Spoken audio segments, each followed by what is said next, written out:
High section number 15 value of supply அதோடைய rocket revision தான் பார்க்க போறோம். வேல்யூ ஆஃப் சப்ளை பொறுத்த வரைக்கும் மொத்தம் 5 செக்ஷன் இருக்கு. 15(1), 15(2), 15(3), 15(4), 15(5) மொத்தம் 5 சப்செக்ஷன் தான். சரி, அதுல 15(1)ல டிரான்சாக்ஷன் வேல்யூ, 15(2)ல எதெல்லாம் இன்க்ளூட் பண்ண போறோம், 15(3)ல எதெல்லாம் எக்ஸ்க்ளூட் பண்ண போறோம், 15(4) அண்ட் 15(5) வேலியேஷன் ரூல்ஸ். ஆக்சுவலா இந்த வேலியேஷன் ரூல்ஸ் எங்க இல்ல அப்படின்னு பாத்தீங்க அப்படின்னா உங்களோட இன்டர்மீடியட் சிலபஸ்ல இல்ல. இது வந்து பாத்தீங்க அப்படின்னா நீங்க ஃபைனல்ல வந்து பாத்தீங்க அப்படின்னா படிப்பீங்க. ஓகேங்களா? ரைட். ஆக்சுவலா ஜிஎஸ்டி அமௌண்ட் கண்டுபிடிக்கணும் அப்படின்னு சொன்னா ஒரு வேல்யூ இன்ட்டு வந்து பார்த்தா 18% போடுவோம்.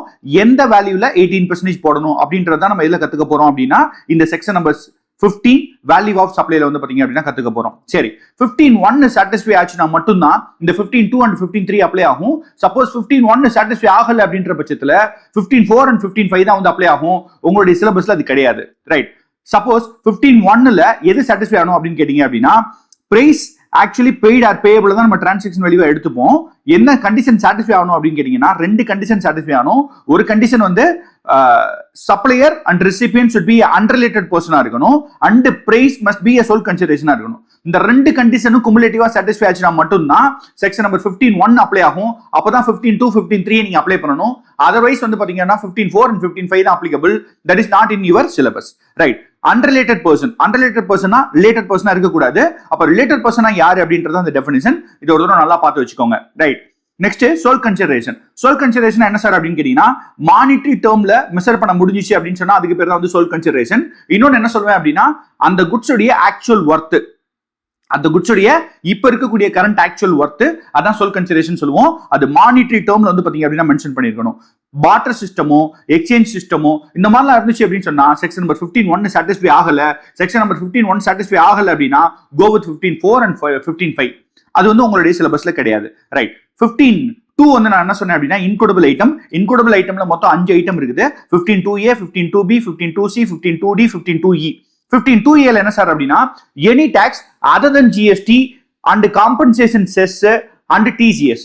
இதுல ஜிஎஸ்டி காம்பனன்ட் எதுவுமே சேர்த்துக்க கூடாது. சிஜிஎஸ்டி, எஸ்ஜிஎஸ்டி, யூடிஜிஎஸ்டி, ஐஜிஎஸ்டி எதுவும் சேர்த்துக்க கூடாது. ஜிஎஸ்டி காம்பன்சேஷன் செஸ் நீங்க வந்து ஆட் பண்ண கூடாது. தென் டிசிஎஸ் எடுத்துக்க மாட்டோம் as per income tax act. அது வந்து ஒரு இன்ட்ரிம் லெவி தான். சோ தட் எடுத்துக்க மாட்டோம். இதை தவிர்த்து வேற எந்த டாக்ஸ் வந்தாலும் நம்ம என்ன பண்ணுவோம் அப்படின்னா எடுத்துப்போம். சிம்பிளா சொல்லணும் அப்படின்னா எதெல்லாம் ஜிஎஸ்டிக்கு கீழே சப்ஜியூம் ஆச்சோ அந்த டாக்ஸ் நம்ம என்ன பண்ண மாட்டோம்னா ஆட் பண்ண மாட்டோம். எதெல்லாம் சப்ஜியூம் ஆகலையோ அந்த எல்லா டாக்ஸையும் என்ன பண்ணிடுவோம் அப்படின்னா ஆட் பண்ணிடுவோம். ரைட். 15(2)B. 15(2)B பொறுத்த வரைக்கும் ரெசிபியன்ட் வந்து தேர்ட் பார்ட்டிக்கு பே பண்றாரு ஆன் பிஹாஃப் ஆஃப் சப்ளையர். இதுல ரொம்ப முக்கியமானது என்ன அப்படின்னா ரிலேஷன் டு சப்ளை. இந்த சப்ளை ரிலேட்டடா இருந்துச்சுன்னா மட்டும்தான் நம்ம என்ன பண்ணுவோம் அப்படின்னா அதை எடுத்துப்போம். ஓகேங்களா? ரைட். அடுத்து 15(2)C. Any incidental expenses. Incidental expenses அப்படின்னா before delivery of the goods. Okay, நம்மளுடைய கஸ்டமர் பிரிமிசஸ்ல கொண்டு போய் குட்ஸை வச்சு இன்ஸ்டால் பண்ணி டெஸ்ட் பண்ணி இன்ஸ்பெக்ஷன்லாம் பண்றோம் அப்படின்னா அது வரைக்கும் அந்த குட்ஸ் வந்து பாத்தீங்கன்னா யூஸ் ஆக போகுது இல்லையா, அந்த யூஸ் ஆக போற அந்த கண்டிஷன் வரைக்கும் என்னென்ன எக்ஸ்பெண்டிச்சர்லாம் சப்ளையர் ஸ்பெண்ட் பண்றாரோ அந்த எக்ஸ்பெண்டிச்சர் எல்லாத்தையும் வந்து இன்சிடென்டல் எக்ஸ்பெண்டிச்சர் எடுத்துருவோம். அது எல்லாமே வந்து இன்கோடபிள் ஐட்டம் தான். ரைட். அதுக்கு சில எக்ஸாம்பிள்ஸ் நான் இங்க போட்டிருக்கிறேன். சோ சிம்பிளா இன்சிடென்டல் எக்ஸ்பென்சஸ் அப்படின்றது at the time or before delivery of the goods to the recipient. Okay.